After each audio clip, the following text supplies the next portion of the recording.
Hello and welcome to the Road to Autonomy. The Road to Autonomy is brought to you in part by Stantec Generation AV.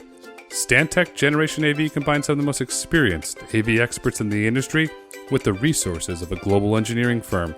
Stantec Generation AV provides education, consulting, assessment, and guidance to any industry interested in autonomous vehicles. Learn more at stantec.com. Hello and welcome to the Road to Autonomy. I am your host, Grayson Brulte. On today's episode, we're absolutely honored to welcome back Dean Foreman, Chief Economist, American Petroleum Institute. Welcome back to the podcast, Dean. Hey, Grayson. Thanks so much for having me. It's good to join you again. Oh, thank you. There's a lot going on in the oil markets, and I can't wait for you with your incredible economic background to unpack it, because on March 1st, the Biden administration made the unprecedented move to release 1 million barrels of oil per day for 180 days from the Strategic Petroleum Reserve. Could you talk about that move, please? Yeah, I'll be glad to. So this is an unprecedented move, and because it's so large, it's hard to assess its impact. But here in plain language is the way to look at it. Historically, for even the largest of the releases of crude oil from the Strategic Petroleum Reserve, we've never statistically been able to identify any larger enduring price impact. So if the expectation here from the Biden administration is that this is going to lower fuel prices, crude oil prices, and hence petroleum fuel prices on any enduring basis, it's not in the cards from a statistical historical standpoint. Now, the question of prudence here, if they know something about the disruption to future supplies as a result of geopolitical events with Russia, Ukraine, or something else, then this could turn out to be prescient on their part. But if it really is what they've signaled, which is to try to manage prices really leading up to the November elections, then this is potentially a really, from a risk management standpoint, a risky strategy, because here we're going to take down our strategic petroleum reserves, which are meant to really just be continuity of supply in the event of a cutoff like Arab oil embargo back in the 1970s, right? I mean, this is the genesis of this, is to counter if you lose supply for any length of time. We will draw down these inventories by 30% over the next 6 months if they follow through on the amount that they've announced. And at the end of that, as perspective, the U.S. Energy Information Administration estimated coming into this year in December that we were at a global deficit of more than 3 million barrels per day. That's with global demand outstripping or exceeding the supply or production level globally for oil. Well, in a tight market, we've seen every geopolitical event rocking prices, and that's the roller coaster that consumers have been on in a relatively tight market here. You take away 30% from this, the inventories from a Strategic Petroleum Reserve standpoint will be below their lowest levels in more than 20 years at that point. And it really does raise the question about what's the next geopolitical event, and does it actually embolden interests that might seek to trigger those geopolitical events, knowing that it can have an amplified impact. So this is the risk management trade-off, because on one hand, if they do know something, it's their call to make, but on the other hand, it does expose us down the road. 30% drawdown is astronomical. How do you refuel it? You just don't go to a fueling shop and fuel up. How do we refuel it? Historically, they've tried to, the logic would be buy low, sell high, right? Or release high, buy low. So if they expect lower prices in the future or more production in the future, then they would restock at that point in time. The question is, will they, actually be able to do that? And historically, there have been times when they've actually bought into the SPR at times when prices have been relatively high. So again, we'll see. And from an economic standpoint, it's just about risk management and the way that we look at these things. And I think we have to, again, recognize that it's the government's call to make here. But with the genesis of this being to manage continuity of supply through times of crisis, we have to keep in mind that that's really what this is for. Because demand's only growing. In February, the U.S. petroleum demand was 21.6 million barrels per day. Its strongest for any month since August 2005. It's growing. What's causing the spike in demand? Is it that people are driving again, or what is it? Yeah, so let's repeat that number, right? 21.6 million barrels per day by API's estimates of total U.S. petroleum demand, all refined products. in February being the most for any month since August 2005. And, what's driving it is we know people are flying less as a result of having gone through just the fuel substitution after the COVID recession and everything related to that. They're driving less, but not much less than you'd think. And we could go through the numbers on this, but slightly down more in urban areas with commuting relative to rural areas. But if you can't fly, you tend to drive more. So there's some clawback on that.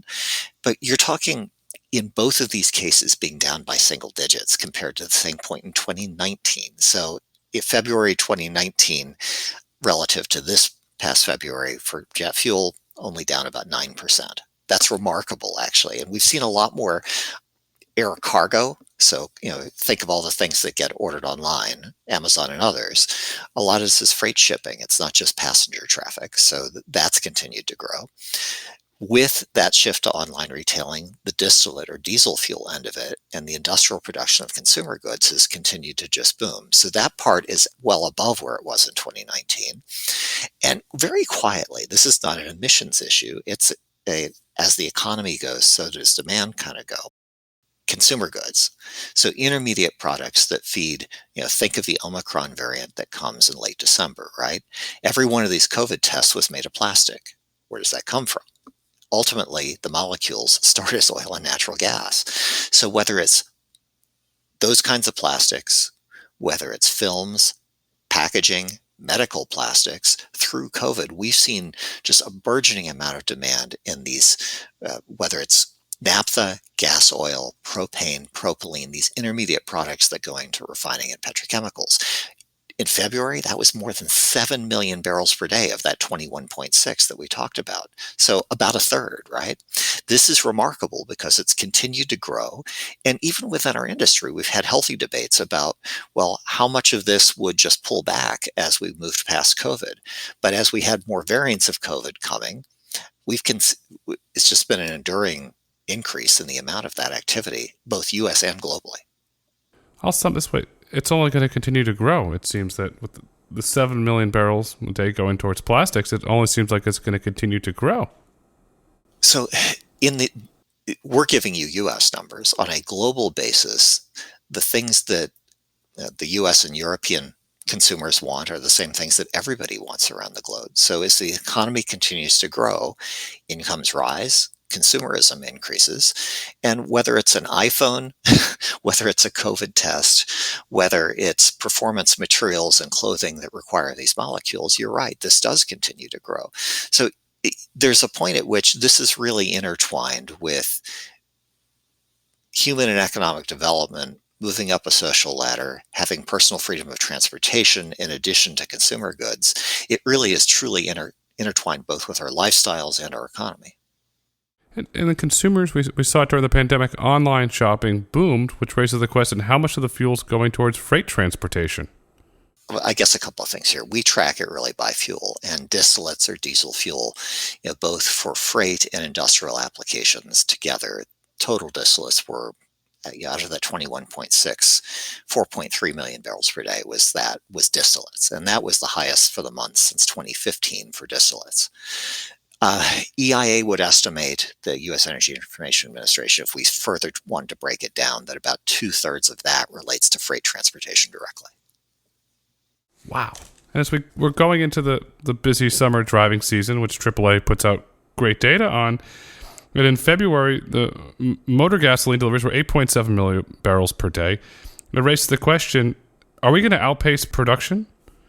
So I guess two things here. The first is that gasoline demand, as you've noted, it tends to be seasonal. And historically, U.S. gasoline has been maybe roughly 15% higher in those summer months compared to the lowest month like February. Second, anytime that you've got that seasonality, the market will rely on building and then drawing down inventories. So the U.S. EIA, they estimated as of April 1st that you had about a little over 27 days of supply of gasoline. And this is down from around 30 back in January. But for this point in the year, it's higher than roughly the 25 days of supply that we saw in 2018 and 2019 both. So net, gasoline stocks have looked relatively healthy. They have looked healthy, and they continue to pay wonderful dividends, which does a lot of good for a lot of people. And on the other side of that, you have a lot of the large corporations, and I'm going to point out Bank of America on June 1st. It's back to the office. The days of hybrid remote working are changing. Individuals can start commuting. What will that do to the demand when we start going back to 5 days a week commute? So we talked about this a second ago about less flying, a little less on net of driving, and more so less driving in urban areas compared to rural ones.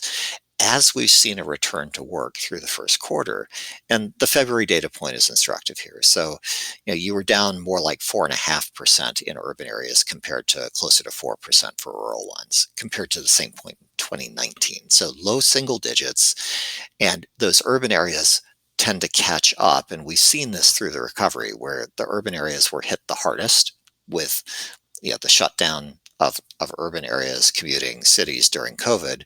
And then through the recovery, they've recovered relatively more. And as you have more people going back to the office, you mentioned one specific company, but it's urban areas in general. As Washington, D.C., as we're going back to the office at least 3 days a week here, we're seeing the traffic pick up. And that has been positive for gasoline demand as a whole as that trend has continued.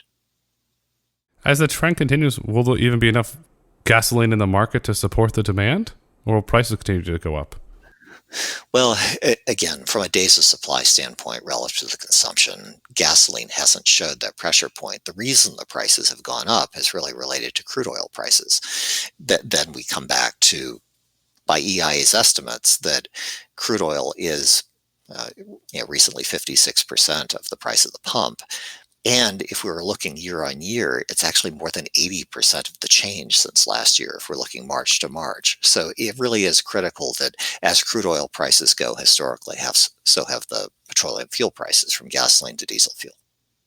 It always seems growing up, it's the $100 in West Texas Intermediary or Brent crude nearby. It's that magical number. It's like, whoa. Does that reopen the debate around the Keystone XL pipeline to help lower that cost? First off, with a large capital project like that, I don't know if you could just flip a switch and restart Keystone XL if you want to. I mean, that's point one. What could reinvigorate the interest in the Keystone XL pipeline and other pipelines, though, especially from Canada, would be just the need for more secure supplies, especially since that brings in Western Canada, you're producing a quality or a grade of heavier crude oil that's different from most of what we produce here domestically. And it's particularly useful for matching with some of our refining capacity, especially along the Gulf Coast, to convert these heavier and medium and heavy grades of crude oil are especially helpful for petrochemical markets. So both for domestic and international consumption and export, this is a really valuable conversion process. And we've been short along the Gulf Coast of these heavier grades of crude oil. We used to get it both from Venezuela and Canada as the sanctions were put on Venezuela and their production dropped. We really don't get that anymore. So Canada is the only source, but it's constrained because beyond the existing pipeline capacity to move the heavier crude down here, truck and rail are the only options. And that's somewhat both physically and economically limited at that point. So we'll see if it reinvigorates interest in Keystone XL. It would be great if it did from a market standpoint. In this environment, everything we've talked about, starting with the SPR release, which ostensibly is to manage a potential loss of supply in the next 6 months from the conflict or Russia's war in Ukraine. The supply of oil and the continuity of that, we can't have enough at this point, that interconnectedness that helps reinforce security in the event of these geopolitical events. We have a lot of geopolitical uncertainty around the world. It's seemingly every day it's growing. The question I have is, what type of capacity could the Keystone XL pipeline bring? Could it bring millions of barrels per day? What type of capacity could it bring? Well, I think, and I don't know the number off the top of my head, but as I recall, it was intended to bring more than 1 million barrels per day down, expansion of heavy oil, again, specifically coming from Western Canada, and extend that network all the way down to the U.S. Gulf Coast. The thing to keep in mind is that we have a variety of different kinds of refinery units. So we tend to track and pay attention to what are called crude distillation units, the simplest sort of refining. And if you think of it as just essentially processing and boiling crude oil, vertically in a distillation tower, different grades of product kind of physically fall out off of that. With the heavier grades, medium and heavy crude oil, they don't naturally just get boiled and distilled that way. So you process them through, you have to pull them through a vacuum distillation tower, then you process it through either thermal processes where you're applying a lot of heat, like extreme amounts of heat, to physically break down these heavy molecules. And that process, it doesn't happen just by boiling it. It really takes cracking, either in a thermal sense. Coking is another variety of thermal cracking, or catalytic cracking, where you're infusing a catalyst into the process to bring about the breakdown of those molecules. But the variety of molecules that you get, so if you want materials for roads, asphalt, certain kinds of petrochemicals, waxes, a lot of those things don't come just by distilling the light, simple molecules. So we have both capacity that's unique in the world in terms of the extent of complexity to break down those molecules, but we also have a variety of consumer needs and petrochemical firms that really need those molecules. And people forget that it's all tied together actually into the consumer goods, and these markets basically depend on having a reliable supply of those molecules. We learned a lot over the last 18 months about supply chain and how vertically integrated companies have fared better than other companies. And from a macroeconomic standpoint, if fuel prices stay high, consumer confidence dwindles, inflation continues to stay at a 40-year high, what happens to demand? Does it dry up to some extent? Do the consumer good companies look for other ways to make their products? What happens? So when we're looking at prices, I think it's important to compare back to 2011 to 14, because at that point, especially if we adjust for price inflation, effectively the price of crude oil was over $100 a barrel at that point, yet the demand grew. That's important to know. So as the economy goes, so does demand, and then the health of consumers really depends on their income and how it all stacks up against that environment with economic growth. So a few things in terms of the economic outlook right now. We've come off of an extraordinary period where we've had some $20 trillion worth of economic stimulus globally that has helped reinforce economic growth, where last year we not only rebounded to exceptionally or historically strong levels, but the U.S. amount of growth exceeded the global level at that point. And this is just natural economics, but in the sense of what goes up must come down, you'd expect slowing this year, and that's the Bloomberg consensus and IMF's expectations. And this year, the expectation is that both U.S. and global growth will be about on par and a little over 4%. Now, these expectations were formed largely before Russia-Ukraine. It shouldn't derail global growth at this sense. It should be fractional in terms of how those expectations are evolving, looking out the window at the changes to the Bloomberg consensus so far this year. Next year, though, the expectation is that this would slow even more. And if you get to 2024, slow again. So this is important because the expectation has been that the efficacy of that stimulus would wear off over time, naturally. Secondly, that central banks wouldn't be able to justify continuing to juice the economy to sustain growth from these historically high levels. And thirdly, that their policy instruments for doing so were largely extinguished at that point. So it's a combination of these things. And now we've seen with the Federal Reserve's move in March to raise the Fed funds policy rate by 25 basis points, or 0.25%, signaling that they'll start to taper. The European Central Bank also starting to taper or draw back on their unconventional use of monetary policy. This means that you're not going to see the same kind of stimulus going forward. And from the ground up level, if you're thinking from the household level now, in May, student loans start getting repaid. The kind of child tax credits and household level assistance that we saw through the downturn and even last year, continues not to be looking like it would be continued to the same extent this year. So you have some natural headwinds of both at the macro central bank level, but also the fiscal policy level, a pullback this year that then affects consumers at the same time that price inflation is at a 40-year high. So in February, we saw by Bureau of Labor Statistics estimates 7.9% price inflation. And based on what consumers historically have spent, that means more than $400 a month increase for the average U.S. household. And interestingly, if you take their consumer expenditure survey and look at what households across the income spectrum spend versus what they take in, 40% of U.S. households historically haven't had an extra $400 a month to go spend. So let me add that this is a potential, very important price pressure, not just for energy, but for things in general in this environment for U.S. households.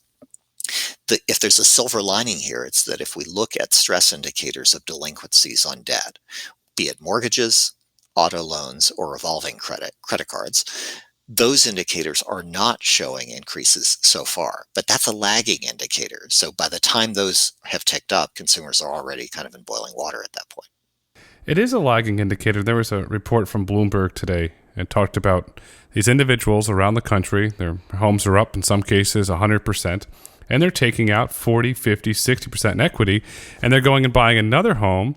And then when that goes up, taking out equity in that to become these little mini landlords. And I said, here's 2008 all over again.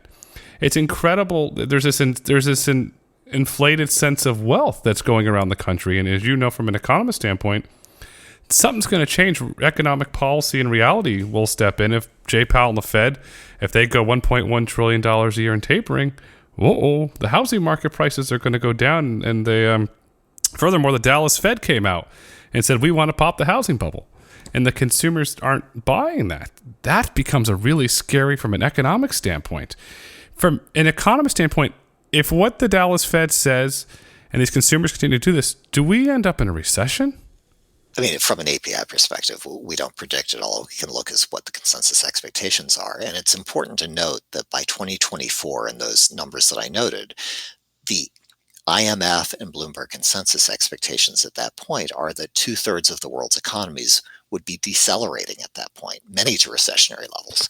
So now, if that's the 2024 expectation with this natural wearing off of the stimulus, the question is if an energy crisis and high price inflation have the potential to advance that to next year or before.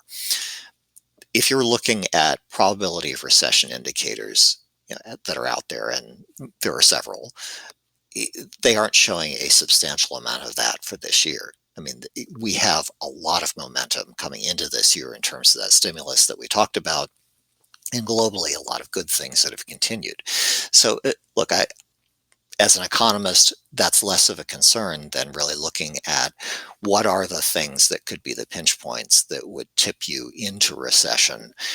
We have a dichotomy. When we look at the industrial side, all the indicators have been resoundingly strong.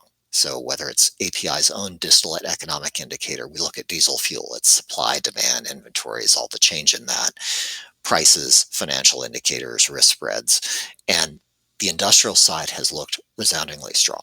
It's the consumer side, though, where this boiling frog syndrome potentially that we've been talking about really could come home to roost. And the best indicator of that is the University of Michigan's Consumer Sentiment Index. So before Russia, Ukraine, and really getting past August and September last year, going into the third and before the fourth quarter, actually, where energy prices started to rise.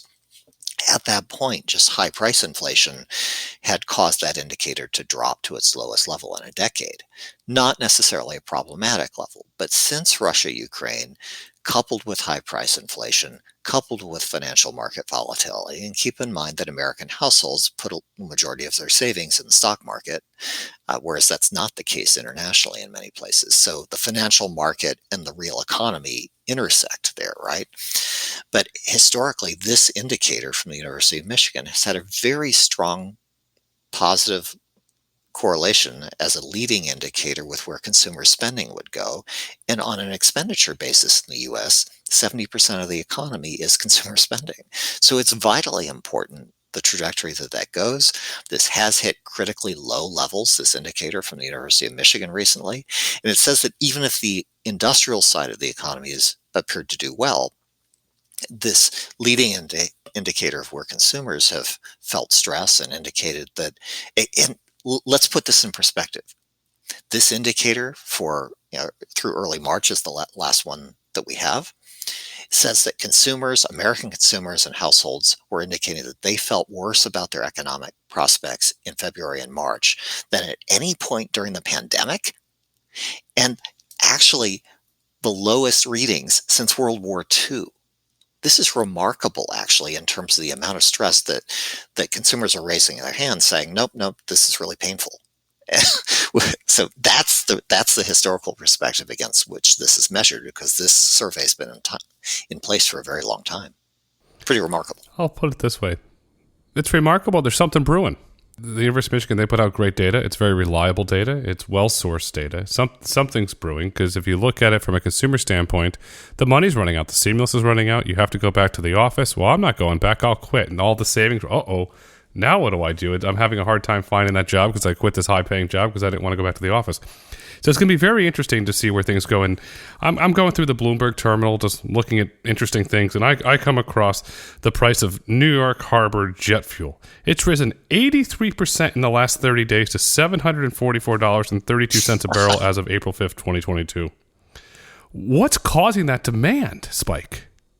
Okay, so we talked about gasoline and the fact that crude oil is accounting for like 80% of its increase. Crude oil going up is certainly more than half of the jet fuel increase on the Gulf Coast. And the fact that New York Harbor has blown out well above where Gulf Coast jet fuel prices have gone kind of point toward a localized problem.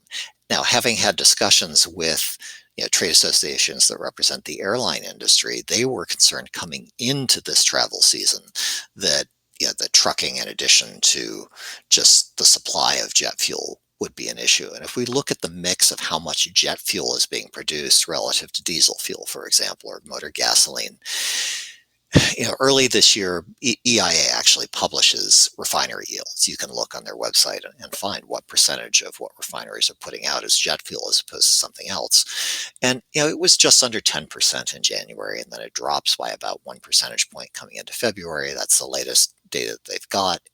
If we look at EI or API, we publish estimates as well and look at production estimates through March. It was looking like it wasn't in bad shape in the sense that it was in this sort of 8 to 9% range of refinery output. That said, in this environment globally where there's been a shortage of diesel fuel and distillates, most refiners are trying to maximize the amount of diesel fuel that they're producing as they build towards summer driving season. They're also starting seasonally to increase the amount of gasoline that they produce. So jet fuel has kind of been the odd out in that sense, the odd fuel out. But again, the Gulf Coast increase is not exceptional. It's kind of in line with where crude oil prices have gone, and now it's a regional question for the Northeast. Interestingly, I think we also have the additional factor of the Philadelphia Energy Solutions refinery that went offline a couple of years ago, and that was a source of jet fuel and distillates for the region. And it reinforces that when you have both the production, the access to it, and the ability to refine it in region, as opposed to being reliant on bringing it in from other regions, you have more continuity of supply during these cyclical times. So the fact that New York Harbor is more reliant on having to import it, there can be a secondary impact now from Russia-Ukraine of having to rely on global markets that have been tight for this to try to bring it in from an import standpoint. So again, the more domestic production, the more domestic and local refining, and we've got state after state of examples of where you've got that continuity of supply, you tend to historically see consumers have been more cushioned from geopolitical events and price variation as a result of that. Think about it this way. If it stays at $744.32 a barrel, the airlines are going to be forced to raise their prices, which from an economic standpoint will have a negative impact on the Northeast. Consumers will not want to travel there because airlines will have to raise the prices because of the fuel. Does the Northeast or the states come and say, wait a second, we got to figure this out. You're going to destroy our summer tourism business. Well, there's a lot of families that go to Maine in the summer, New Hampshire in the summer. Do those states put political pressure to try and lower it because the negative economic impact it will have on their summer tourism season potentially? So, let's unpack that a little bit, because there's an implicit assumption that naturally all of this goes right to the ticket price for airlines. And not all airlines approach their fuel supply exactly the same way. So if you're Southwest Airlines, it's in the media that they're more than 60% hedged for this year in terms of their fuel prices. If it's Air France or KLM, and you're talking about European tourists coming over to New York, well, almost 3/4 of their fuel has been hedged. Qantas, if it's Asian tourism, that's 90% of their hedge for this year, or at least through the second quarter, and I think it's like half going through the latter half of the year. Those are based on their public announcements. And think of hedging of fuel prices at this point as a type of risk management or insurance against price volatility. And some airlines will gain a competitive advantage, and they can be more price competitive in their ticket prices as a result of having mitigated that risk. But the headlines have suggested in general that higher jet fuel prices could translate into higher ticket prices. Then this becomes a question, as you're saying, of how much of this is discretionary travel and tourism versus potential substitution with other modes of transportation. So if I can drive from here in Maryland up to New York or take the train, I'm more likely to do that than I am maybe to hop on a flight, if indeed that flight does go up in cost as a result. There's a tipping point potentially in terms of affordability in context with all the other household things we were talking about previously. But again, from an economist standpoint, we have to think about just substitution among different modes and the essentiality with which that transportation or that trip's going to be made. At the end of the day, it's all going to come down to consumer spending. If you opt to buy the train ticket, do you opt to put the gas in the car? Do you opt to pay for the plane ticket? The consumer household's going to end up making that decision. And I want to zoom out for a minute and go to a global perspective, because API's report that the global demand for oil in Q1 2022 was 100 million barrels per day. Putting this into perspective, how many barrels a day of oil are produced? So we, in passing, mentioned this number earlier, but the EIA, the Energy Information Administration, in their short-term energy outlook has an international table, and they track this real time, right? So for the first quarter, they're saying 100 million barrels per day globally of oil demand, and their estimate of production as of December was 3.2 million barrels per day less. So you're talking, roughly 97, 98 compared to 100 of consumption. The fact that it's this relative sense, it's that deficit where demand has continued to outstrip supply that's been really important. And from a U.S. perspective, when we bring this back home, the difference in U.S. domestic production has dropped the better part of 1.5 million barrels per day, 1.5. It's really 1.4 if we're going to be micrometering it here, relative to the high water mark of where production was in late 2019 and early 2020. So at one point, we were at 13 to 13.1 million barrels per day. In January, February, and through most of March, 11.6 roughly. So, we started at 11.7 million barrels per day of crude oil production. Coming into the year, it dropped, and it's kind of remained steady at 11.6 so far. That difference is night and day. So globally, you're at a deficit. In the U.S., we went in the first quarter of 2019 of being an exporter, a net exporter of 1 million barrels per day. If we look at total crude oil and refined products together, first quarter of this year, we're a net importer to the tune of 1 million barrels per day. So that's like a 2 million barrel per day swing when we know the global market per EIA is at this 3 million barrel per day deficit.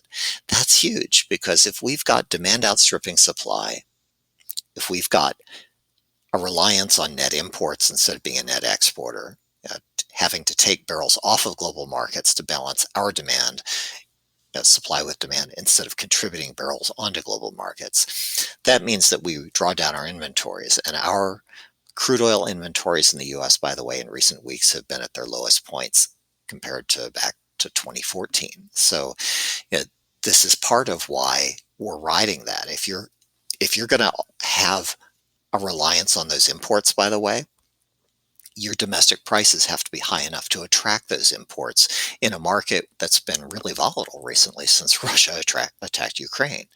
And therein lies the issue. And with Russia-Ukraine, we've seen global prices rise even more than the domestic ones. But back in 2019, we routinely had a discount of domestic prices below international ones by $5 or $7 per barrel. Through most of the first quarter before Russia-Ukraine really escalated at the end of February, we had days where it was just 30 or 65 cents on the barrel different. So this is important, because if we start thinking about, again, U.S. consumers and the advantage that we have in terms of not just motor fuel prices, but through the industrial sector and the investments that are made to take advantage of the fact that we've had this abundance of domestic energy, that was reduced through most of the first quarter. And now with Russia, Ukraine, we've seen $7 and $8 premiums because the global prices have risen in an almost crazy sense since then. We've seen a $30 per barrel move in the weeks ensuing after Russia escalated this conflict. It pulled back, it's gone back up, it's pulled back, it's been volatile, but on net, it's still up more than $20 per barrel as we look out the window today. And what that's meant is it's in the days when U.S. prices are relatively less expensive, it's pulling exports for that. But it's meant more volatility in terms of prices because this global market is so intertwined and the U.S. hasn't had the same degree of cushion domestically that it has had historically. And you brought up the great point, demand outstrips supply, and we're seeing demand grow. The Energy Information Act, which is the EIA, by 2023, they're projecting global oil demand to be 104 million barrels a day. I repeat, 104 million barrels a day, an all-time record. From an economist perspective, where's this demand coming from? Is it coming from emerging markets, or where's it coming from? Well, over the last year or so, as the economy has rebounded, the advanced or OECD economies played an important role of that. As we look forward, the majority this year is expected, it's almost 50-50, but slightly more on the emerging market side than developed economies. By the time you get to 1 or more years out, then the majority of it ends up by EIA or IEA estimates being emerging markets, including China driving that. So we have growing demand that's outstripping supply, but yet oil and gas drilling activity is down 38% compared with February 2019. How can we meet the demand without drilling? Well, the short answer is that you can't do it indefinitely. I mean, you can rely on inventories to a point, and we have a couple of different flavors of inventories. We've had the inventories of the crude oil that's been produced, and over many years, we also built up an inventory of wells that had been drilled but not yet completed. So, in traditional or conventional oil and gas production, back before the shale revolution, you would tap into a reservoir, it would naturally flow, and you'd have this, continuum, and you could just open the tap or close the valve off, and that would tell you how much you're going to get. But you could damage that reservoir in a historical sense if you shut it in, and you generally tried to produce as much as you could out of it. With unconventional production, you get a lot of this very quickly, and if it declines relatively quickly, you drill the well. Once you complete the well with hydraulic fracturing, you get the vast majority of this production within a relatively short period. And what that has meant is that you have to have the drilling to go with it. This inventory of wells that I mentioned, EIA calls them DUCs, drilled but uncompleted wells. Walks like a duck, talks like a duck. And with these wells, you really do need, to put this in context, through the downturn in 2020, following that in 2021, if you were going to drill any well in that downturn, it had to be a really good one, right? You were going to use your very best prospects in terms of the geology, the rigs and crews that were the most productive. So the productivity estimates rose, but you relied on also minimizing your capital spend. So if you had an inventory of wells that you could draw upon, you used them. And roughly one in three well completions last year in the United States was from a previously drilled but uncompleted well from a DUC. So far early this year, EIA's estimates are that has come down substantially.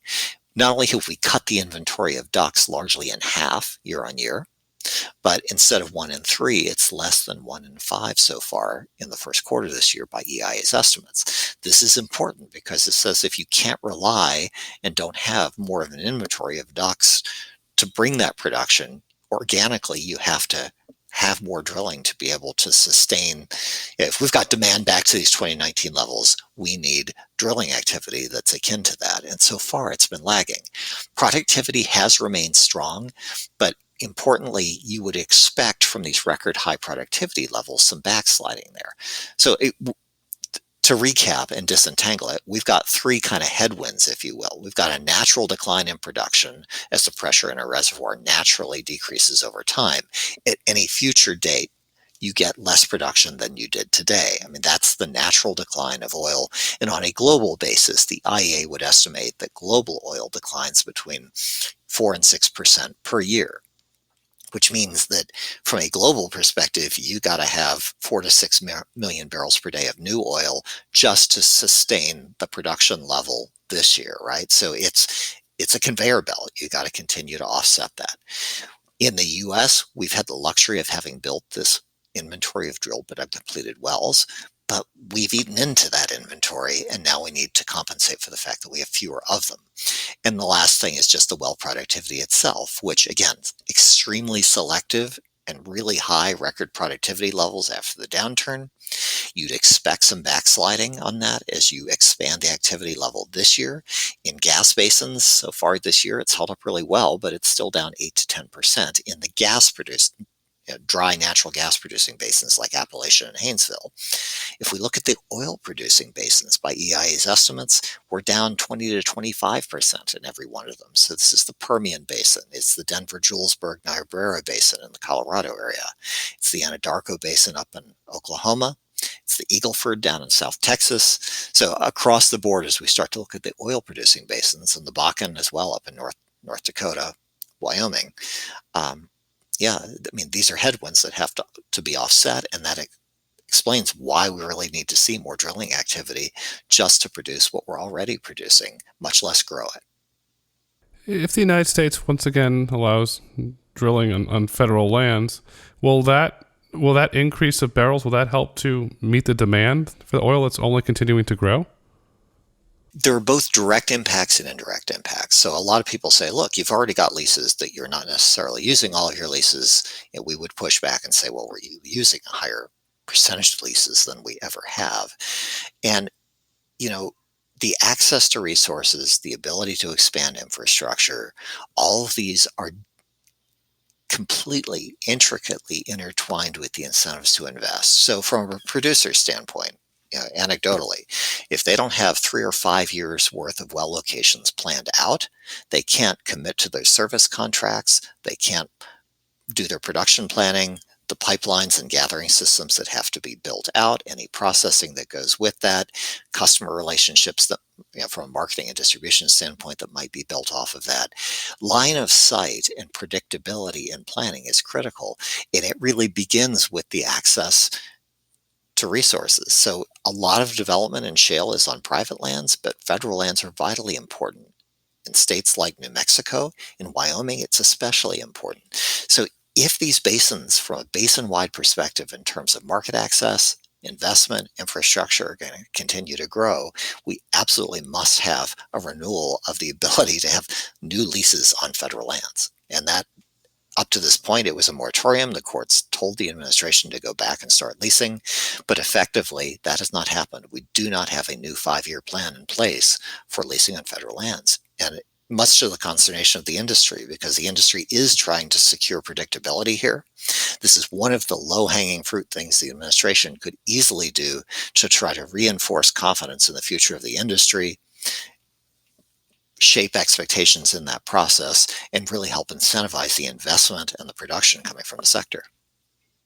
We need capacity. I'll put it into economic terms. The International Energy Agency says by 2040, 46% of the world's energy will be produced by oil and gas. I repeat, 46% of the world's energy will be produced by oil and natural gas. It's not going away. That's a huge chunk of the energy pie. And to be honest, that IEA estimate of 46% is a really low ball estimate. I mean, if we look at the U.S. Energy Information Administration, the EIA's estimate, and again, this is in 2040, it's coming down over time, but the EIA would say 52% in 2040 in their base case or reference case. So if we're going to meet that, like, it's oil and gas that are continuing to be consequential in the energy mix. But if the economy stays on track and continues to grow, if you're going to have human and economic development, you need more energy across the board to go with that. So it's also a growth or importance of coal in that mix, of nuclear in that mix, and renewables in that mix. It's all of the above. Putting it all together, how can we meet the world's growing need for energy while simultaneously ushering in a low-carbon future? So this is the challenge, right? I mean, if the economy is going to stay on track, you need affordable, abundant energy to go with that. And historically, we've we've had a boon of energy, an abundance of it, thanks to the U.S. shale revolution. Now, that revolution could become more global or international. To date, the U.S. has been a somewhat unique experiment with a combination of mineral rights, of infrastructure, of markets, know-how, and workforce to manage a 24/7, round-the-clock kind of manufacturing process that's made this go.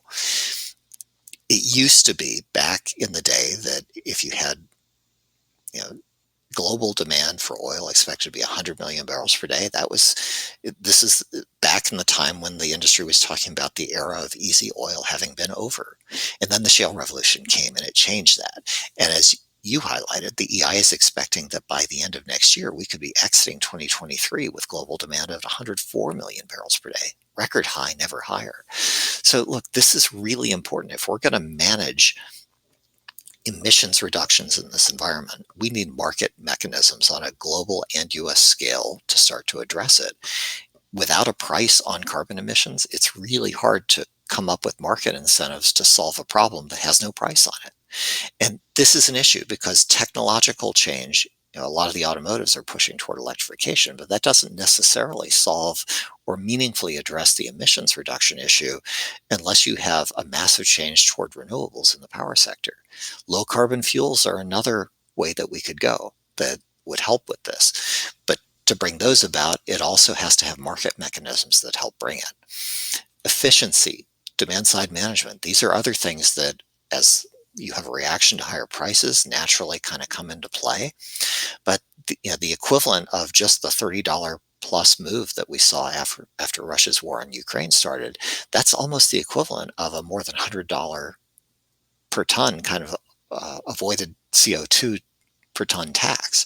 So, most of what's been talked about in mechanisms to incentivize emissions reductions, a positive price on carbon emissions, historically, that's been talked about in the context of a gradual mechanism that would start in a $30 or $50 per ton kind of range, and then in real terms escalate over time. Suddenly, we've gone from nothing to the equivalent of a price change that's more than $100 a ton. This really doesn't incentivize the kind of steady increase in development of technology to address the emissions concerns, to reduce them. If we need carbon capture, use, and storage, for example, it's going to take time and the economic incentive to deploy those kinds of things. And again, as you were saying, oil and gas are going to be an important part of this mix. So carbon capture, use, and storage is an integral partner for making that happen so that you can reduce the emissions intensity as oil and gas continue to be important. Coal as well in that fossil fuel future as part of an energy mix that's just absolutely essential to economic growth. It is, and as we move towards, I'll call it a hybrid approach to energy, we have oil, natural gas, renewables, carbon capture, electrification. You need infrastructure. Infrastructure takes time to build out. It's a big cap expense as you start to move to new forms of energy. So, well said there. In your opinion, Dean, what is the future of energy? We need to continue to think of it, that we're rightly concerned about price increases and where we've been. And we have to keep in mind that a good part of the world still has energy poverty, doesn't have access to the resources that we enjoy today. If we're going to have the future of energy be cogent and support human and economic development, it has to be really well thought out. And we have an additional element with Russia's war on Ukraine, where we started talking about the Strategic Petroleum Reserve and the rationale potentially for that release. Continuity of supply, security of supply. Without economic security for consumers, the assurance of economic growth never happens. So many competing objectives here, all of which are advanced by having abundant multitudes of energy from different sources to choose from. And it's when we hit these bottlenecks, an energy crisis in Europe right now, the potential, again, the motivation for the SPR potentially being the loss of continuity of supply in the next 6 months as a result of this, just the threat, not the physical disruption to flows, having come from Russia so far. Contrast that with back in 2019 when we actually had a physical disruption to about 5 million barrels per day worth of oil supply. Natural gas, the ability to continue to flow that and trade that.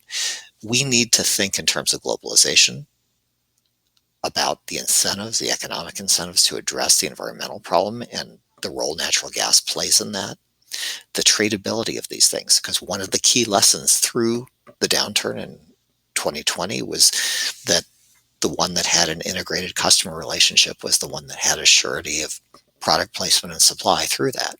Yet we have a push in the wake of 2020 toward deglobalization, toward redomiciling supply chains.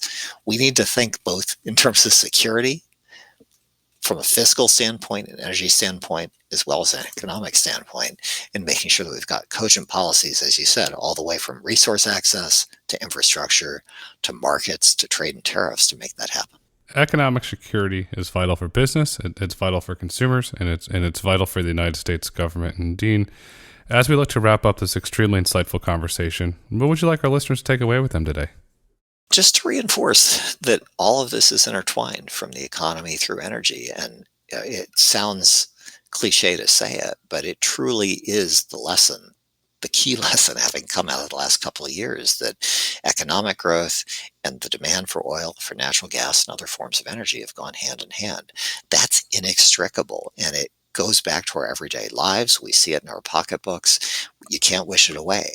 So we need pragmatic policies that really are smart in the way they think about utilizing energy and setting up market incentives, because you won't solve this through government mandates. Again, you can't wish it away. The administration, the approach they've taken, to be honest, so far, has been one where they actually want these higher prices. They just don't want political blame for these higher prices, because in their view, this meshes with getting people to substitute away from fossil fuels. But we're seeing, resoundingly so, that fossil fuels, as part of a broader energy mix, are so essential to consumers.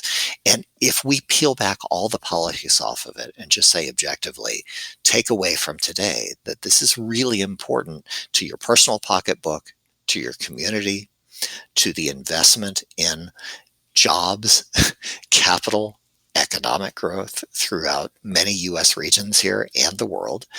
And the only way we're going to get through this in a really cogent, smooth way is to see through the politics of it and make sure we have policies that make sense against this backdrop. And the Russia-Ukraine and geopolitical events are just one example of the kind of thing that we were insulated from somewhat back in 2019, not so far in the past, pre-COVID. And today, just a shift in domestic production, night and day, has been a roller coaster now that we're riding every geopolitical event.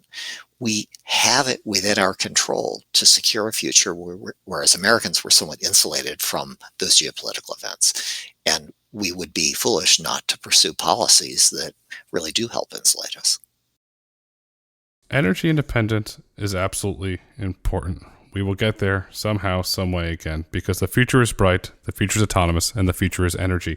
Dean, thank you so much for coming on the Road to Autonomy today. Excellent. Grayson, great to see you again. I really enjoyed the conversation. Thank you. Bye-bye.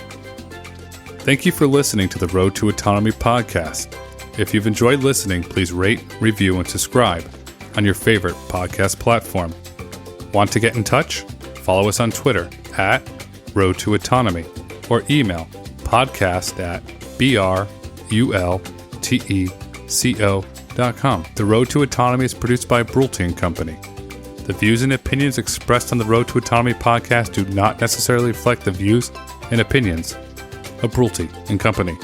The content discussed on this podcast is for informational purposes only and should not be taken as legal, tax, investment, or business advice.